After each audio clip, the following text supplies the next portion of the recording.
All right, let's talk tech. You know, we're surrounded by acronyms, and today we're going to decode two of the big ones you see everywhere, DBMS and RDBMS. So what's the deal with them, and what's the real difference? Let's get into it. Have you ever stopped to think about how your favorite apps just know things? Like, how on earth does Netflix remember you're on season 2, episode 4 of that show you're binging? Or how does your banking app keep perfect track of every single penny you spend? Well, the magic behind all of that is how they manage their data. And that's our starting point. At the absolute core of all this digital wizardry is a concept called a database management system. So a DBMS is really the big, all-encompassing umbrella term. Think of it as any software that lets you create, use, and maintain a database. It's a really broad category, and it can handle data organized in all sorts of ways.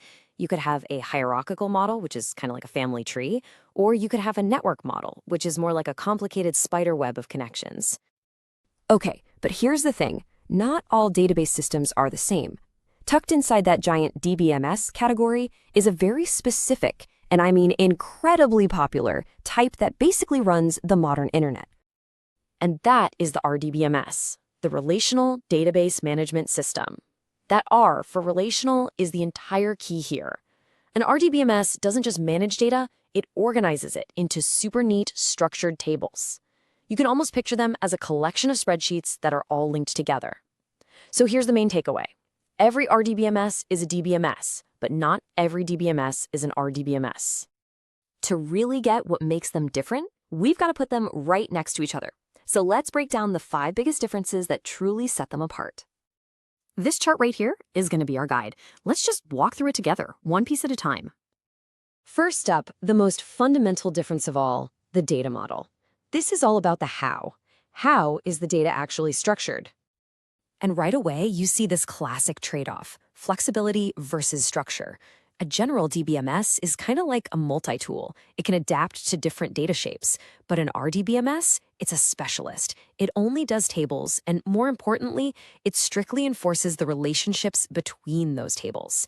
And that structure, that's its superpower. Okay, next, let's talk about data integrity. Now, what does that mean? In simple terms, how do these systems make sure your data is actually accurate and reliable? An RDBMS has all these rules built right in. Things like primary and foreign keys, which act like a security guard for your data, making sure everything links up correctly. It also follows something called ACID properties, which is a fancy way of guaranteeing that a transaction, like moving money between bank accounts, either happens completely or not at all. No messy in-betweens. A general DBMS, well, it doesn't always have those strict rules.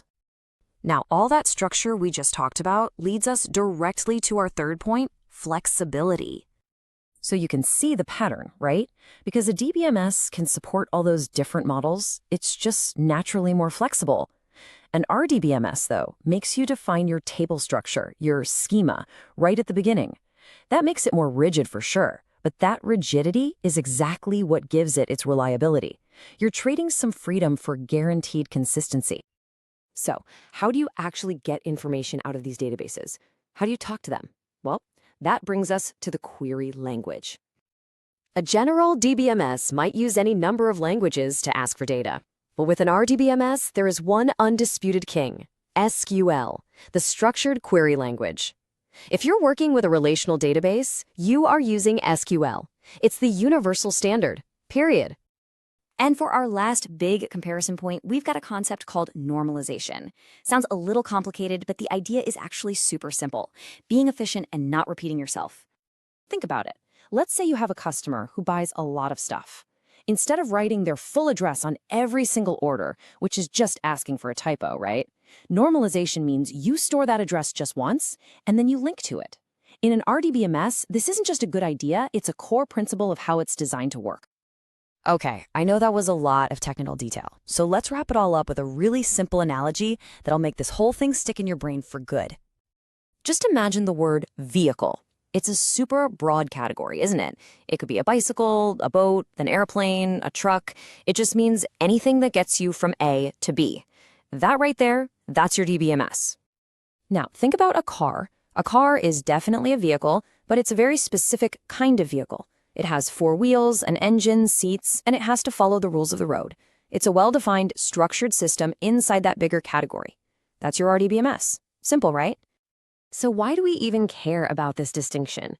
Because understanding this is understanding the very foundation of nearly every single piece of software you use every single day. Let's look at some real-world examples. On the left side, you see those broader DBMS categories, like old-school file systems. But check out the right side. Those are the names you know: MySQL, PostgreSQL, Oracle. These are all RDBMSs. They are the structured, reliable workhorses powering everything from your favorite online store to massive corporate systems. So the next time you're thinking about building an app or a website, you won't just be thinking about storing data. You'll be thinking about how to store it. Do you need the strict, reliable structure of a car, or do you need the unique flexibility of some other kind of vehicle? The choice all depends on the journey you're planning. And now, you've got the map.